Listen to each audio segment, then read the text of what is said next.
thank you for taking the time. I appreciate it. It's good to connect with you and get to know the work that you're doing. So just over the past few weeks, I'm inspired to see people like you step up in leadership in this community. I think it's incredibly significant and vital. And I think that people are looking to different role models of leadership, especially within this really delicate time when we have this unfolding that's happening. And there's a lot of controversy about it, but I just wanted to take a second to ask you, what is Synaptic? What was the inspiration to start it? And what's your mission and what do you hope to accomplish? Yeah, well, thank you for being here, and I've certainly heard lots of good things about you, and I'm excited to connect and have this conversation. Yeah, and what inspired me to do things the way I'm doing them with Synaptic Integrative Care and Training Institute. It was the name of my organization. Comes from some of the things I've just seen in the psychedelic space, which I've been kind of immersing myself in for a few years now. And I mean, I'll just have to come out and say that if you would deduce this from our conversation anyway, but it comes from sort of just my criticisms of our economic systems in general, of capitalism with its tendency to really extract and exploit and hoard wealth and create inequality, which is, a whole long conversation, and we could go on a long tirade about it. But what has bothered me is seeing it kind of working its way into the psychedelic space, which to me, I just find the two things to be really antithetical to each other. And, which is to say that there's like a lot of companies and moneyed interests trying to move in and exploit the kind of the psychedelic movement that we're in.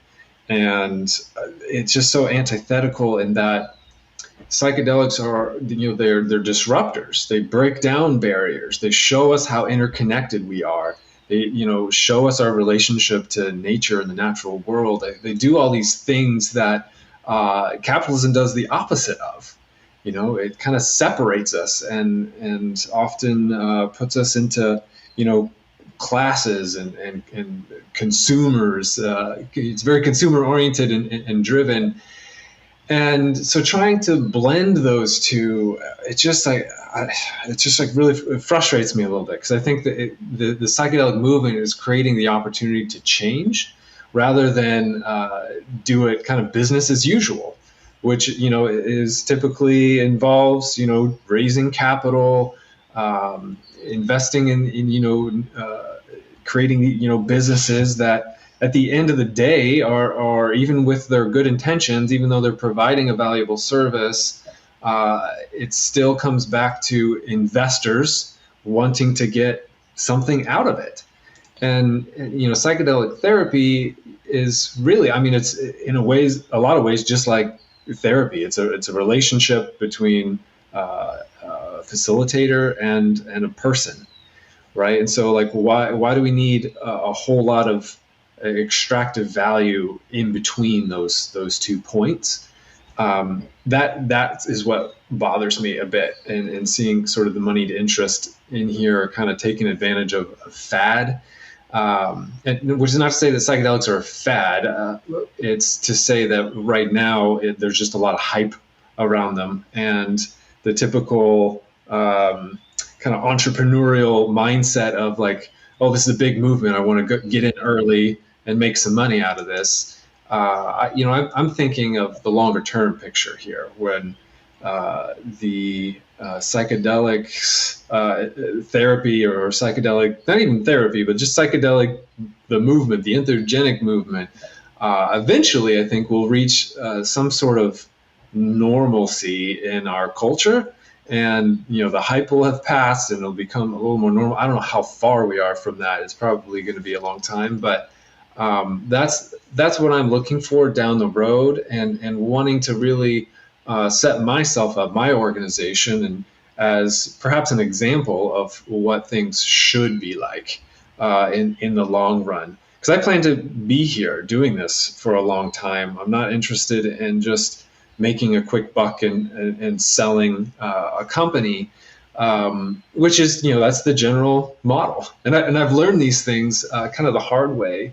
Um, and my story is basically, as I kind of came out as someone who knew something, about psychedelics, and all this was just coming through like a LinkedIn profile, due to the training I've received and kind of putting myself out there. But a really common thing that would happen was someone would reach out to me and say, "Hey, I'm thinking about starting a retreat company. They wanted to talk to me, and usually their story was like, oh, I was working in corporate America, making all this money, but my life was empty, and now I want to help people."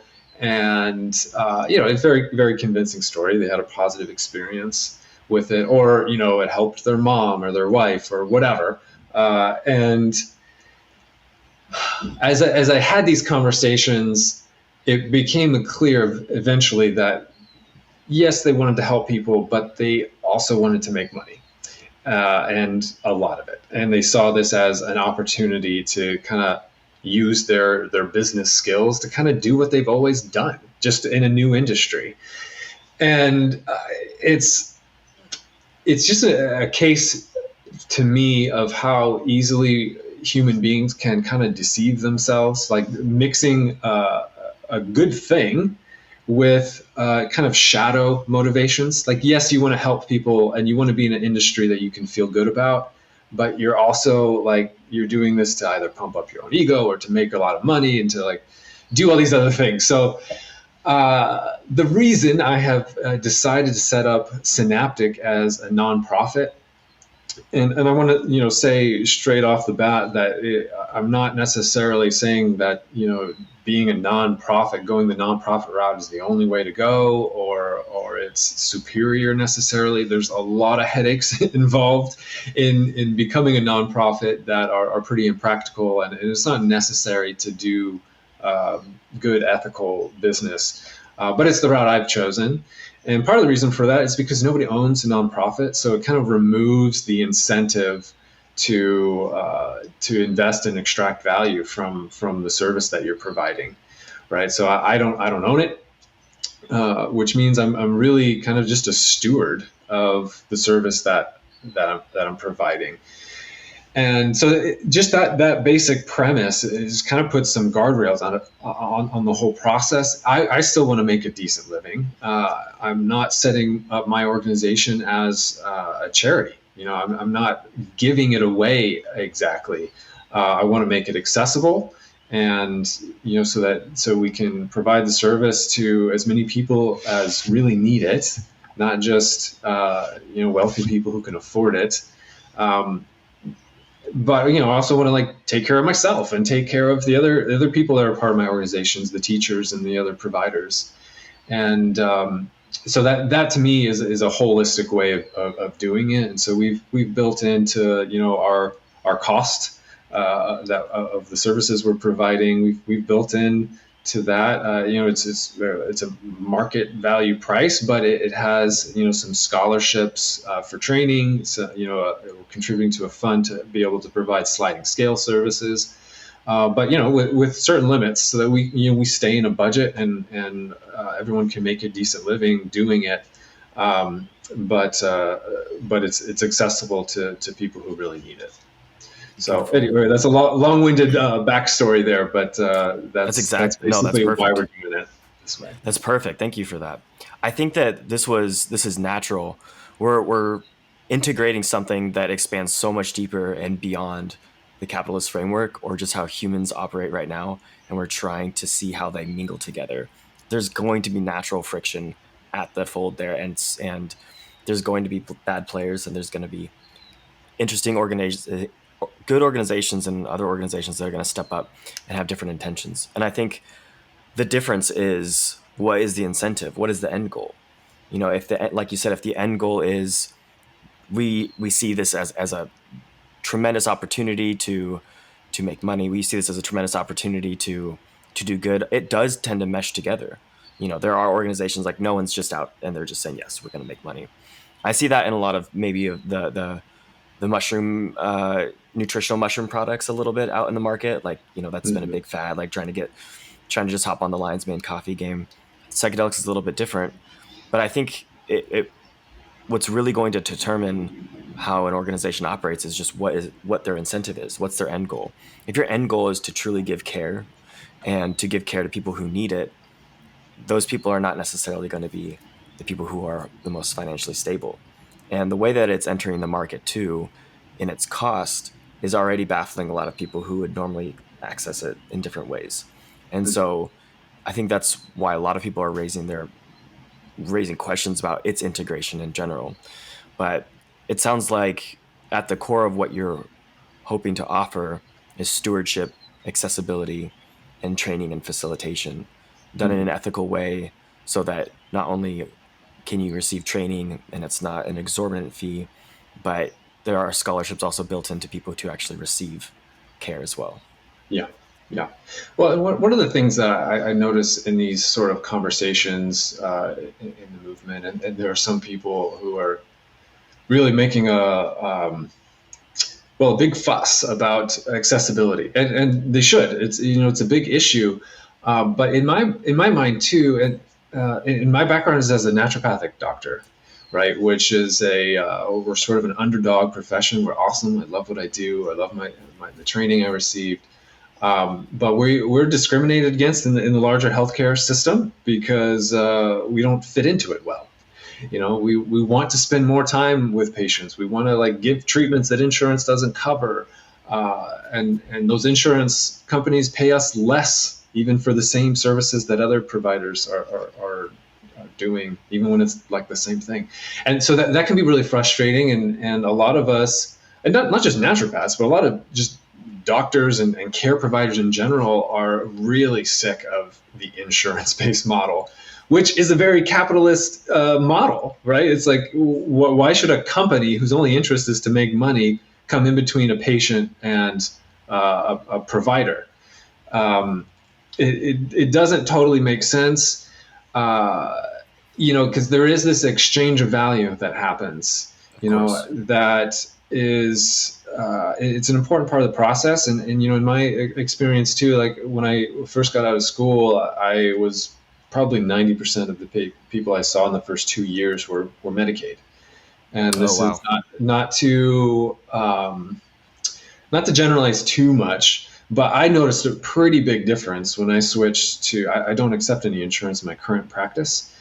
And it's just a really huge difference between those who are willing and able to pay cash for service. And some of those are actually people on Medicaid.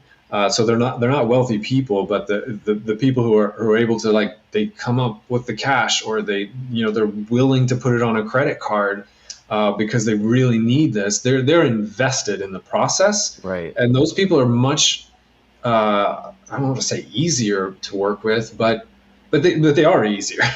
Sure. in the sense that they're actually they're engaged in the process and doing it, versus what happens sometimes when you have insurance that just is covering stuff is you feel a little entitled to the service, and you kind of expect other people to kind of do the work for you. Just give me the right medication and I'll be fixed, right? Absolutely. And so that kind of happens. And sometimes I notice that in the psychedelic conversations, the people who really need it can't afford it. And this is true, and I grew up very poor. So I understand. It's true to an extent. There will be those populations, and then there will be, the services as well that allow them to access it. And then there's going to be everything in between, of course. Right. Yeah, absolutely. Absolutely. And so, I guess the point I'm trying to make is really recognizing the exchange of value that happens between a practitioner and a patient, right? Because it's there, and practitioners like myself, we've gone through a lot to be able to provide the services we do. I mean, there's a lot of education, a lot of training, and a lot of energy we put into those interactions, and we deserve our end of the compensation bargain, whether that's money or otherwise. But it's not just about money either. There's an exchange of value that money is just the proxy for it. It's the common proxy for it. But I'm nourished by an exchange where I feel like I'm actually really helping someone. We're making progress, and that's worth more than just money to me. If I were getting paid really well to treat people who are assholes every day, I wouldn't enjoy it that much. That wouldn't be worth it to me. Uh, but that's not the situation I find myself in. But I'm just kind of putting that out there as an example. Yeah. But what the psychedelic conversation is bringing up is really a bigger problem in our healthcare system, which is that people often can't afford the care that they need. And so it's not really something new in that sense. In that people need access to good care, they need access to care that works and that is effective, and a lot of people can't. And so I've had this experience just being a naturopath who wants to give somebody an herbal tincture. Well, if someone is so broke they can't even afford a Right. $15-$20 tincture, then it's really hard to Absolutely. help them. So it's like, yeah, it's just highlighting that to me. And Yeah. so That, but what I can't do is just give away my energy and my service for free. of course. That's there's not reciprocity in that. And certainly I want to be able to help. And that's really what nourishes me the most, is Right. is doing that. But we have to find out a way to make the exchange equal and equitable for everybody involved, including the practitioners, and really looking kind of I don't want to say skeptically, but well, yeah, I mean skeptically at anyone who wants to just make money from the industry. Without a That's doubt. emerging with this. Yeah. No, without a doubt. I think that people want to be able to reciprocate. I think it's in our nature to want Mhm. to exchange. Especially if you're receiving amazing care, at the end of the day, you don't want to just walk away. You want to be able to reciprocate that. I think that we naturally want to exchange value. And I've seen that in my business too. And the one thing that I've attempted to do and want to attempt to do is allocate a little bit towards altruism. Just a little bit towards those who can't actually reciprocate, because that will occur. But then Yeah. maybe at some point you actually empower them, and then down the line they can, and they can spread that forward. And I don't think that there's anything wrong with that. But when you see real reciprocity and you see generous reciprocity on both ends, that's one thing that I've seen within my business, within other conscious businesses, that is healing to capitalism. It's like, Mhm. even though we operate within this framework, we will have this mutual reciprocity. And it was naturopathic medicine that kicked me down this path to begin with, which is interesting. And so, I owe a lot of my health and wellness to the field of naturopathy. And so even my business is paying it forward, because it's definitely a field that goes against the grain, so to speak, and from my perspective, from the traditional Western model, in a way that actually helps empower people. And I like what you mentioned, was that they're engaged with the care. And I think that's really what it is in the Western model. Oftentimes, it's you go through an insurance company, you go through your provider. They are the ones that are handing you all of the answers and the pill, and then you go home and you're done. And it's really not your process; it's theirs. But I think when it comes to looking at your perspective or your health from a holistic perspective, and from my experience within naturopathy, through acupuncture, herbal medicine, diet, all of these things require your active involvement. And I think that's really, really key. And so do psychedelics. It's not just something passive that you take and it heals you and you're done. It's something that requires your active involvement, and your integrated steps forward in developing your own life, your own psychology, your own spirituality, your own health and wellness.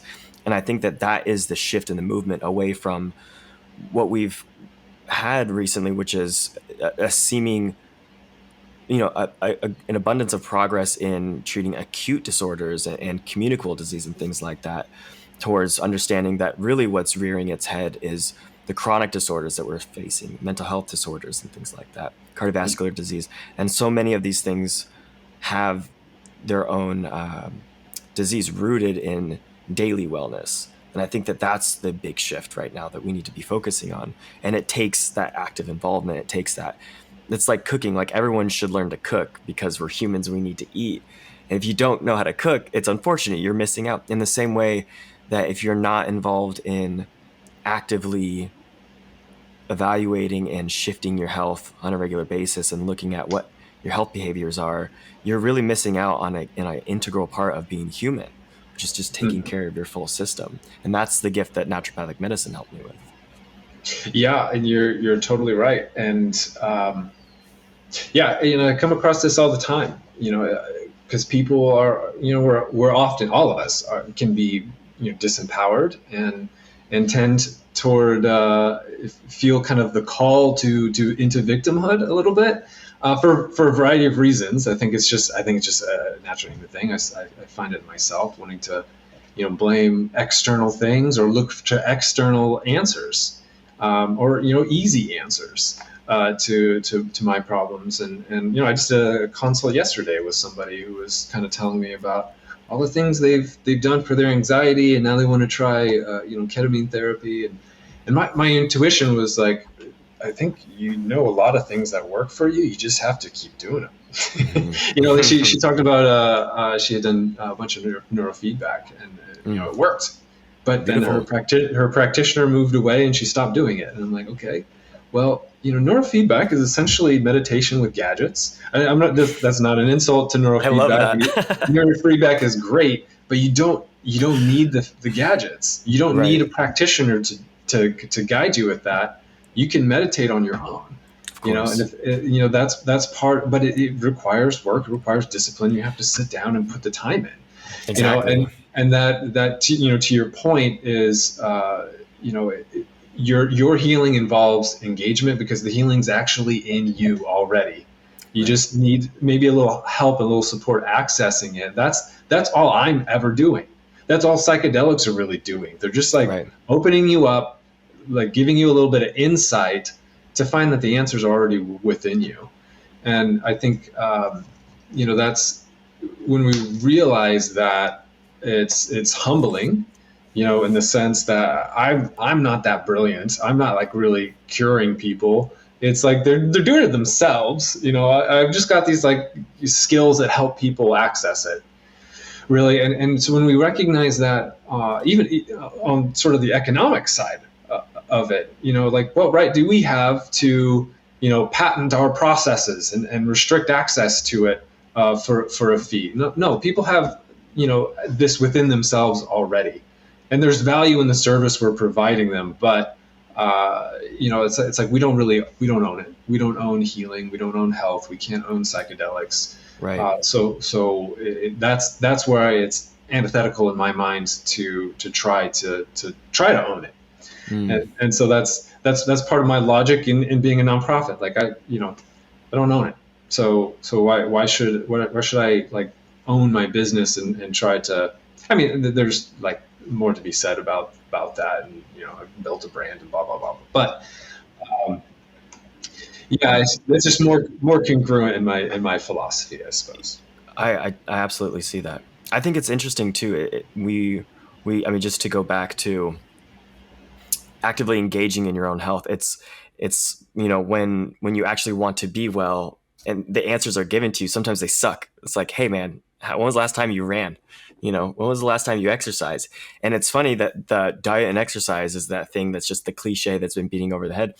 But it's like, if you truly suffer from depression and you haven't experienced movement in your body, and you have the capacity to, and you haven't sweat in a week, definitely start there. Like, you might not need a massive ketamine breakthrough. You might need a run. You might need 20 minutes, and you might need to shift your diet a little bit. And oftentimes we look to, I think, these big, grandiose, massive solutions towards our problems, like antidepressants or even a macro dose of psychedelics, which is a phenomenal experience and significant and impactful. The thing that I'm finding in my day-to-day life, and this is just my experience, is like sometimes it's just like little tweaks. It's just small things that help nudge the vector in a different direction. And that could be anything from like learning a new hack to helping my microbiome, or and that's what I like about just nutritional functional mushrooms as opposed to psychedelic mushrooms is something like chaga, for instance, can restore your gut biome. And you notice that that little shift actually downstream really affects this different direction. And so sometimes it's just like those micro calibrations that I really find appreciative. And I think that Western medicine, the thing that I've seen is they almost have like this blunt sledgehammer that they, that they apply to so many issues. Like, okay, you have, and so I think that it's almost like we're growing in our nuance of how we apply solutions to issues. And a lot of it, like you said, are just things that we could do ourselves. And so for me, like my personal mission with my business is to help empower my community and help empower the people who I'm connected with through the tools that we offer, but then through education as well. And I think education is the biggest key. When I was, I studied public health, and before that, I went to a great high school where they taught, it was a really in-depth high school, but there was zero health education, and I just found that perplexing. It's like, that's such an integral part of human health or of human wellness, and just the lacking of understanding nutrition, even in achieving like a medical doctorate. There's like these huge gaps in our education that really, I feel like, would also just nudge us in a completely different direction if it was integrated within our overall awareness. And that's one of the things that I really appreciate about health entrepreneurs, is that these are people who are doing, finding research, communicating it, sharing different products. And I appreciate that ecosystem. And yes, there is currency exchange, and yes, there is reciprocity, but a lot of what I spend my money on is my health. A lot of what I spend my money on are products, things like that make me feel better, that help me just optimize who I am. I'm willing to reciprocate for that. Going to acupuncture on a regular basis, for instance. Mm-hmm. Yeah, one point I would love to elaborate on a little bit is just that community focus. I think one of the things that happens in the broader system, it's not really patient focused, right? Like the system exists to make money from insurance, companies and pharmaceutical companies and whatever. The system is built around the economics of it, not the people. And so that's I feel like the source of the problem. But a lot of healing happens. I mean, to the point we've been kind of elaborating on, it's like it happens within, right? And so much of that could happen within communities if that wisdom was in communities, if we are even in community. A lot of us aren't, right? We're so isolated by just like the structure of our society that we are kind of disconnected. And this is good for capitalism in the sense that every household has its own lawnmower instead of people sharing it. One is sort of a silly example, but yeah, if we were in community and every community had an herbalist in it, then we'd be well off. How many fewer doctor visits would that community need if a lot of the simpler problems could be solved with a few herbs or a tincture here and there. So that's why one of the 6 principles of naturopathic medicine is just docere, which is the Greek word for doctor, which means teacher. That's actually what a doctor is. That's what the term means, is teacher. And so we take that very seriously. And really our goal would be that people don't ultimately need us. Like, we should be able to work ourselves out of a job in that sense. And that's very antithetical to that's completely against the model. Like that right there is the nugget. You're helping people be self-empowered. You're helping people stand up on their own versus we want you to be a lifelong customer because that's really good for us. That's good for our board, and we're going to just keep you there. Right. Yeah, but empowering people, empowering communities, is that's the more natural model, right? Is local and interconnected. I was watching this Netflix thing a couple weeks ago, maybe it's a couple months ago, about it was about this dust. It was about dust, and it was talking about how this dust from the Sahara Desert, it gets blown up in the wind, it carries across the ocean, and that has all these effects on weather patterns because of the dust in the air. It slows down storms, and then some of it drops into the ocean and has an effect in the water and the whole marine ecosystem there. But this dust ultimately makes it all the way to the Amazon rainforest, where it drops nutrients into the forest. So it's like it's mind blowing, just like how interconnected all these things are in nature, and yet there's also like I think this need to think more locally at the same time. Like that's where some very good healing can happen. And I do a little bit of work with a retreat, a psychedelic retreat company where I screened their participants. And one of the things that I come up with sometimes is and these retreats are expensive, certainly. I mean, there's the travel costs, there's the rental stuff, and all of that. And I don't think there's anything wrong with money being made in that model. But it's not for everybody. And sometimes what I come up with is like these people who are really struggling, and they're in my intuition is that their process needs to happen locally. It needs to happen in community. Right. And so, I will tell people, I don't think this retreat is for you.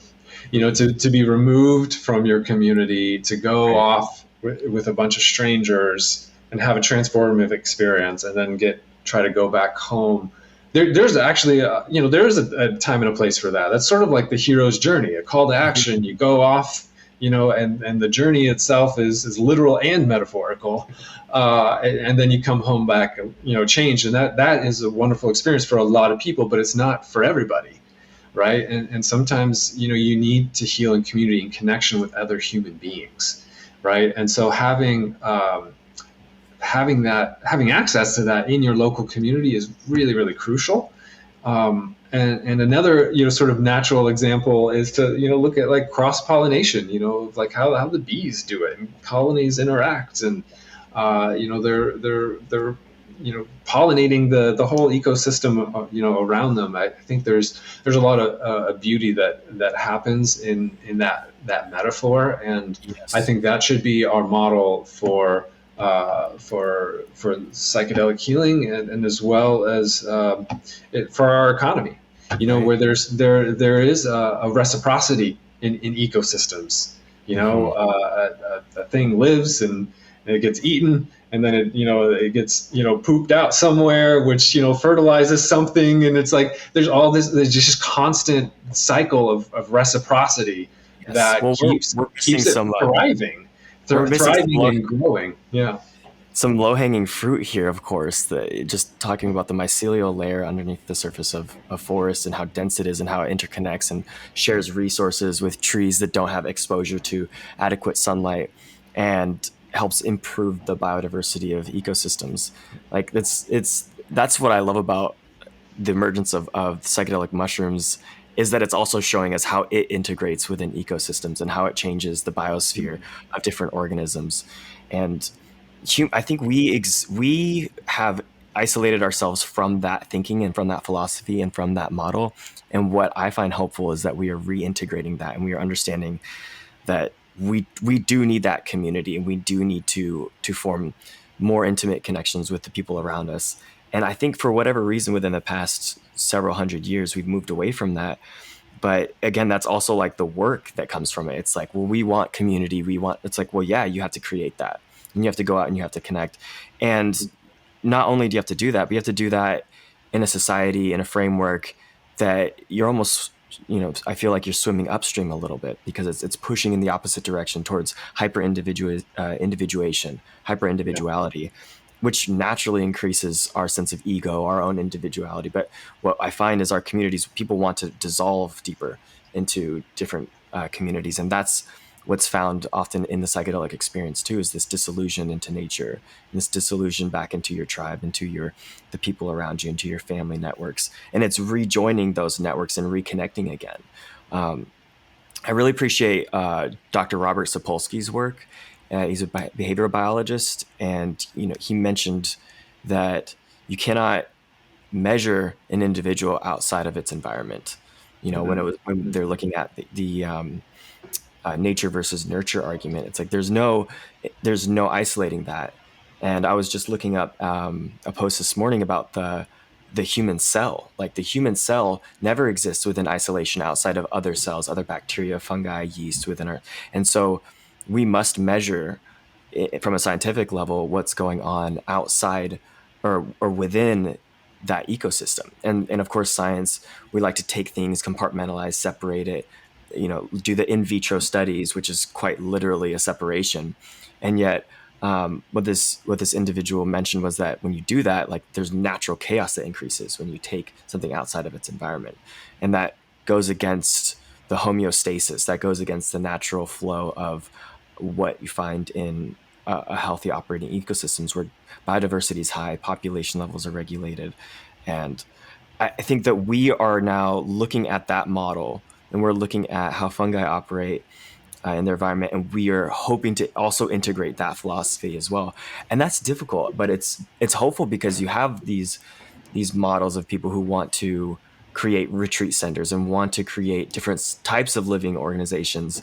And it's one thing to talk, and it's so easy to, and it's another thing to actually do it and to make it happen. And that does take resources, that does take money, that does take capital. Mm-hmm. It takes resources in whatever way it is. And right now it's, capital is one of the primary, but mostly human resources. Yeah. Well, you're right. I agree with everything you just said in terms of, community. It is an uphill battle, and creating an organization is an uphill battle. trying to be anti-capitalist is an uphill battle. It really is. But I'm an idealist. I'm a bit of an optimist, which is not always a good thing, but because it causes a lot of problems, for me in my life. But